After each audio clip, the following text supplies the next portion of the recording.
15ই আগস্টকে কেন্দ্র করে আওয়ামী লীগের কয়েক লক্ষ গেরিলা বাহিনী অস্ত্র নিয়ে মাঠে নেমেছেন। পুরো ঢাকা শহর রণক্ষেত্র। ডক্টর ইউনূস এবং সমন্বয়কদের যেখানেই পাচ্ছে রাস্তায় ফেলে কুকুরের মতো পিটাচ্ছে। বিস্তারিত জানতে ভিডিওগুলো দেখতে থাকুন।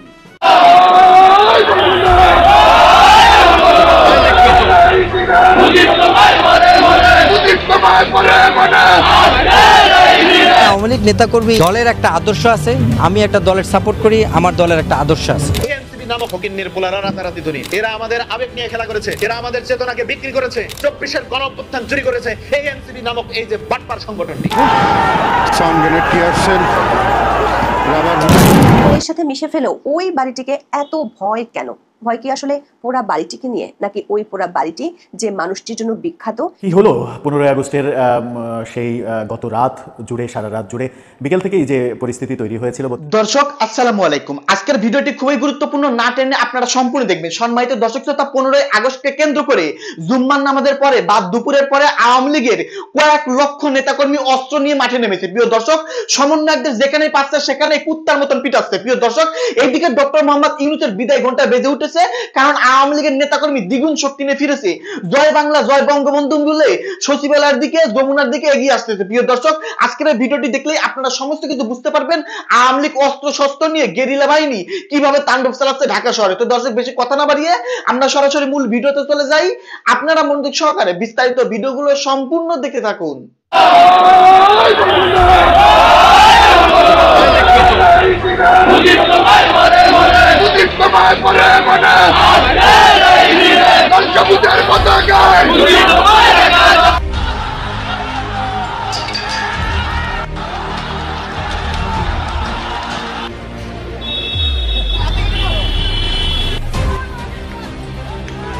নেতাকর্মী এবং পুলিশের মধ্যে তুমুল সংঘর্ষ চলছে। Sound grenade, tear shell, rubber ছড়াগুলি সব কিছু ব্যবহার করছে পুলিশ।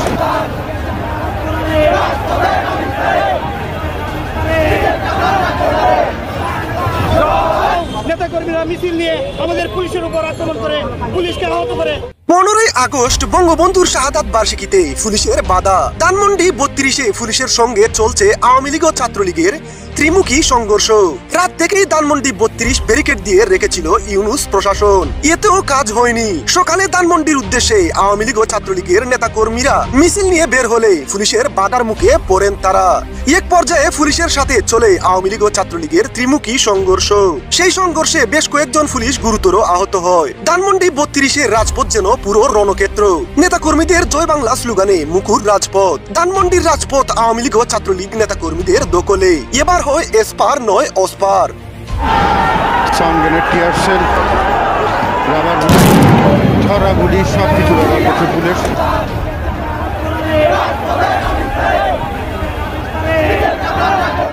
বাড়িটির এখন হোল্ডিং নাম্বার ছাড়া কিছুই নেই। 6 মাস আগে সরকারি বুলডোজার দিয়ে বাড়িটিকে ভাঙা হয়েছে, পুড়িয়ে ফেলা হয়েছে। বলছি বাংলাদেশের স্বাধীনতা যুদ্ধের স্মৃতি বিজড়িত ধানমন্ডি 32 নম্বর বাড়িটির কথা। মাটির সাথে মিশে ফেলেও ওই বাড়িটিকে এত ভয় কেন? ভয় কি আসলে পোড়া বাড়িটিকে নিয়ে, নাকি ওই পোড়া বাড়িটি যে মানুষটির জন্য বিখ্যাত, সেই মৃত হয়েও বাঙালির কাছে আজীবন জীবিত মানুষ বঙ্গবন্ধু শেখ মুজিবুর রহমানকে নিয়ে? বাঙালির ইতিহাসে অন্যতম একটি শোকের দিন 15ই আগস্টে কেউ ওই বাড়ির সামনে গেলে ঠেকাতে তৎপর হয়ে উঠেছে সরকার, সাথে যোগ দিয়েছে বিএনপি। গত বছর 5ই আগস্টের পর সারা দেশে শেখ মুজিবুরের ভাস্কর্যগুলো ভেঙে ফেলে সব স্থাপনা থেকে শেখ মুজিবের নাম মুছে ফেলার পরও শেখ মুজিবকে নিয়ে সরকার এবং সরকার সমর্থকদের এত ভয় কিসে? কিসে এত ভয়? সে প্রশ্নের উত্তর খুঁজে পাওয়া যাবে বাংলাদেশের বর্তমান অন্তর্বর্তী সরকারের 2 প্রভাবশালী উপদেষ্টার লেখায়। আর ইতিহাস ঘাটলে দেখা যাবে 1975 সালের 15ই আগস্টের পরও এমন চেষ্টায় হয়েছিল। বিস্তারিত জানতে চলুন যাওয়া যাক বিশ্লেষণে।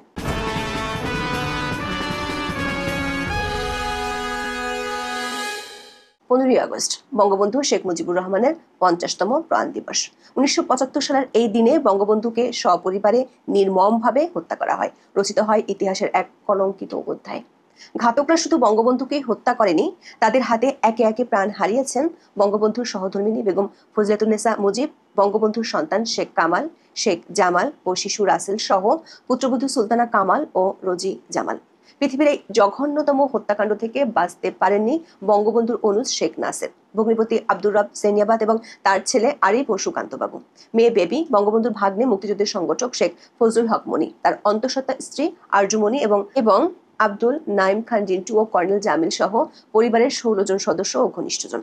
এ সময় বঙ্গবন্ধুর 2 কন্যা শেখ হাসিনা ও শেখ রেহানা বিদেশে থাকায় প্রাণে রক্ষা পান। মূলত 75-এর 15 আগস্ট থেকে বাংলাদেশে এক বিপরীত ধারার যাত্রা শুরু হয়। বেসামরিক সরকারকে উৎখাত করে সামরিক শাসনের অনাচারী ইতিহাস রচিত হতে থাকে। সপরিবারে বঙ্গবন্ধুকে হত্যার পর গোটা বিশ্বে নেমে আসে তীব্র শোকের ছায়া এবং ছড়িয়ে পড়ে ঘৃণার বিষবাষ্প। বঙ্গবন্ধুকে হত্যার পর নোবেলজয়ী পশ্চিম জার্মানির নেতা উইলি ব্রান্ডিট বলেছিলেন, মুজিবকে হত্যার পর বাঙালিদের আর বিশ্বাস করা যায় না। যে বাঙালি শেখ মুজিবকে হত্যা করতে পারে তারা যে কোনো জঘন্য কাজ করতে পারে। ভারতীয় বংশোদ্ভূত ব্রিটিশ নাগরিক ও বিশিষ্ট সাহিত্যিক নীরজ সি চৌধুরী বাঙালিদের বিশ্বাসঘাতক হিসেবে বর্ণনা করে বলেন, বাঙালি জাতির স্বপ্নদ্রষ্টা শেখ মুজিবকে হত্যার মধ্য দিয়ে বাঙালি জাতি বিশ্বের মানুষের কাছে নিজেদের আত্মঘাতী চরিত্রই তুলে ধরেছে।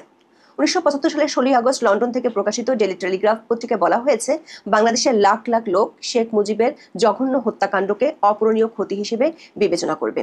গত বছরের 5 আগস্ট রাজনৈতিক পট পরিবর্তনের পর হামলা হয় বঙ্গবন্ধুর ধানমন্ডির 32 নম্বর বাড়িটিতে। সারা দেশে একে একে বঙ্গবন্ধু ও স্বাধীনতার স্মৃতি বিজড়িত ভাস্কর্যগুলো ভেঙে ফেলা হয়। গত বছরের 15 আগস্টে ধানমন্ডির 32 নম্বর বাড়িটিতে যারা শ্রদ্ধা জানাতে গিয়েছিলেন তাদেরকে চরমভাবে নাজেহাল করে হামলা চালায় সরকারি মব বাহিনী। এরপর গত 5 ফেব্রুয়ারি আগাম ঘোষণা দিয়ে সরকারি বুলডোজার দিয়ে আইন শৃঙ্খলা বাহিনীর চোখের সামনে বাড়িটি ঘুরিয়ে দেওয়া হয়।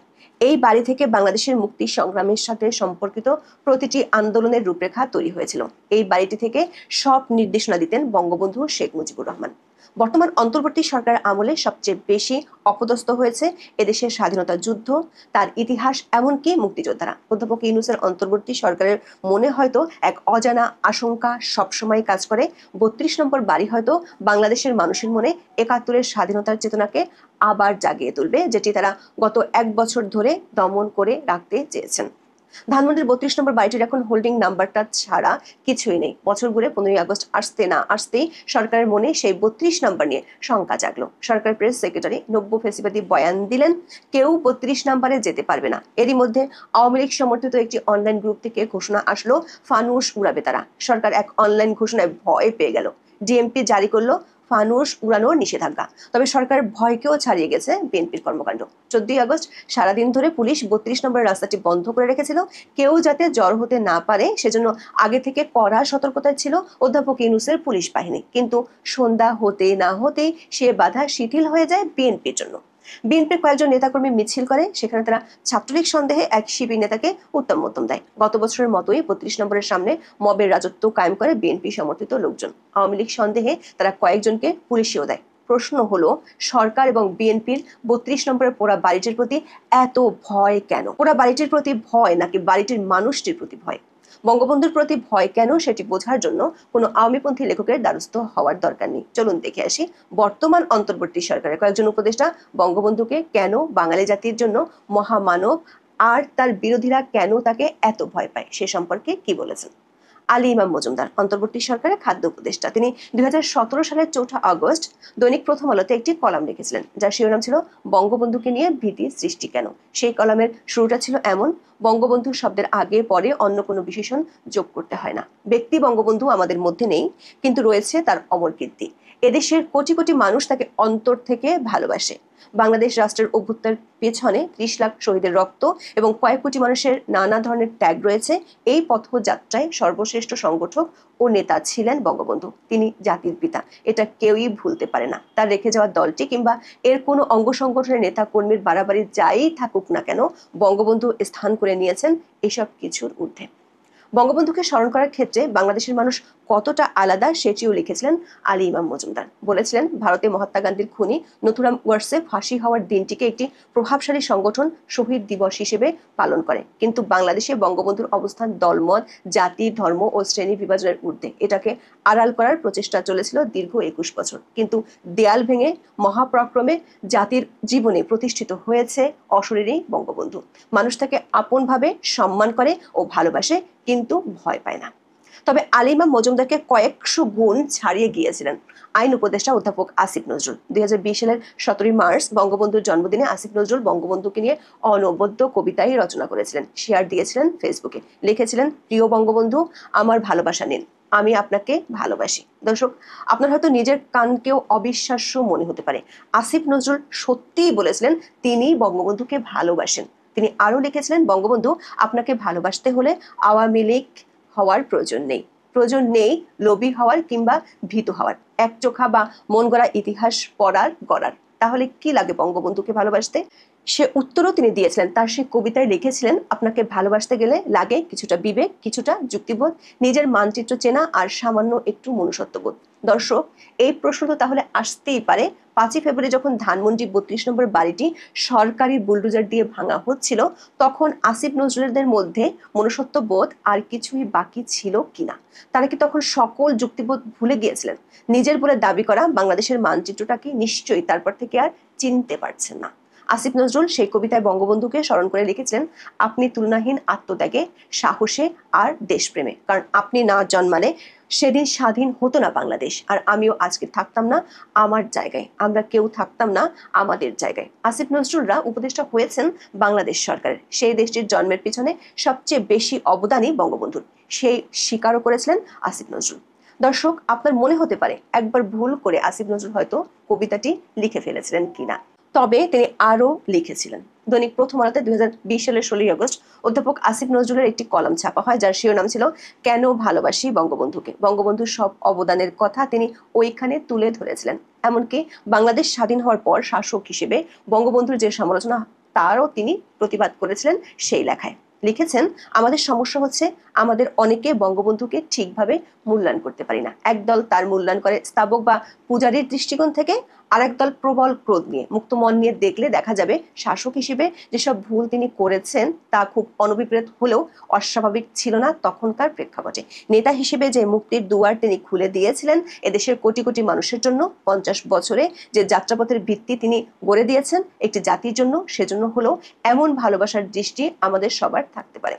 সবশেষ তিনি লিখেছেন, বঙ্গবন্ধুকে ভালোবাসতে হলে আওয়ামী লীগের সব কর্মকাণ্ড মেনে নিতে হবে, এটিও ভুল ধারণা। বঙ্গবন্ধুকে ভালোবাসতে হলে শুধু একটা জিনিস প্রয়োজন, সেটি হচ্ছে প্রকৃত দেশপ্রেম। এটি থাকলে আর বিবেক বুদ্ধি থাকলে বঙ্গবন্ধুকে আমাদের সবার ভালোবাসা উচিত, তার প্রতি সবার কৃতজ্ঞ থাকা উচিত।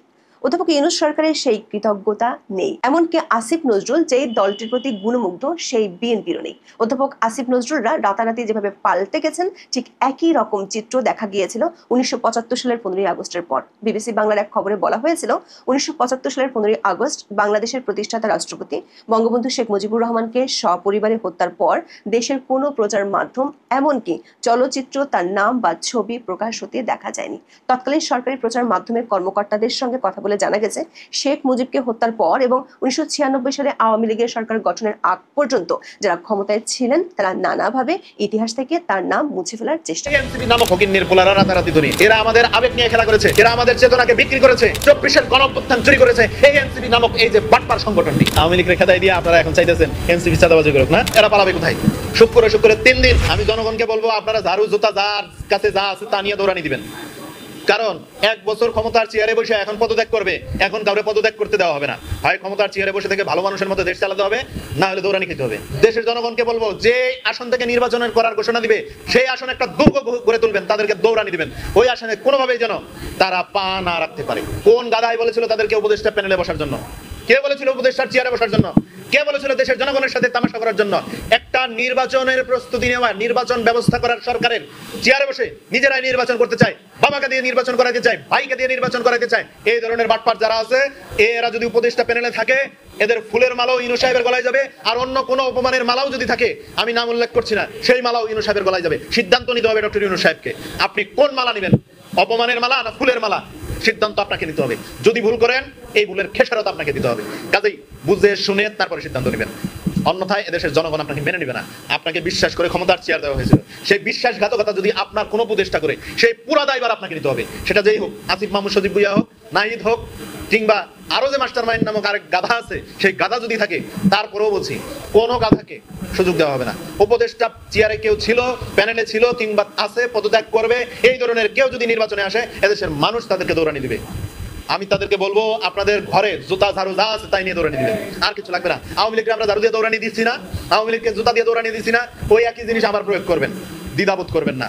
আওয়ামী লীগ পুনর্বাসন কমিটির এই যে দায়িত্বশীল যারা আছে, এই নাসিরউদ্দিন পাটোয়ারিরা, হ্যাঁ, হান্নান মাসুদরা, এদেরকে আপনারা ভালো করে চিনে রাখেন।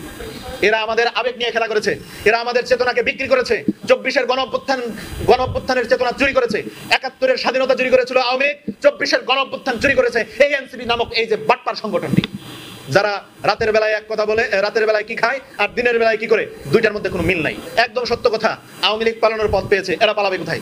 শুক্রে 3 দিন, এখনই তারা রাঘব বোয়াল হয়ে গেছে, টাকা পয়সা, গাড়ি বাড়ি, ধন সম্পদ, কোনো কিছুর অভাব নাই। 1 বছরে তারা আঙুল ফুলে কলা গাছ। জানে আলম অপু বলেছে যে ফকিন্নির পোলারা রাতারাতি ধনী, একদম সত্যি কথা বলছে। আপনি দেখেন না, একটা চেহারা দেখলে মনে হয় মানে কয়েকশো কোটি টাকার মালিকের ছেলে। আমার মনে হয় আনবির, সাইম সুবাহার আনবির বসুন্ধরা গ্রুপের মালিক না, আমার মনে হয় এরাই বসুন্ধরা গ্রুপের মালিক। এইরকম বড় বড় গ্রুপের মালিক মনে হয় আমার কাছে, সিটি গ্রুপের মালিক আর অন্যান্য যেগুলো আছে আওয়ামী লীগের গ্রুপ, প্রত্যেকটা গ্রুপের মালিক মনে হয় এরাই। আমার কাছে এইগুলো লাগে, কারণ এদের চেহারার দিকে তাকাইলে মনে হয় আমরা একটা জামা 3 দিন 4 দিন গায়ে দেয়, আমাদের গায়ে থেকে গন্ধ বেরোয়, আর তাদের পাশ দিয়ে যাবেন একদম মানে নতুন পরিষ্কার জামা কাপড়, অন্যান্য যা আছে সব এভরিথিং রেডি। আপনারা আমরা সবাই মিলে তো দেশের জনগণ সম্মিলিতভাবে আওয়ামী লীগের দেশ থেকে পালাইতে বাধ্য করছি, তাই না? তা আওয়ামী লীগের রেখে দিতেন, আওয়ামী লীগের চাঁদাবাজি করে, এনসিপিও চাঁদাবাজি করে, দুই একই ক্যাটাগরির হইতো, ভালো হইতো না?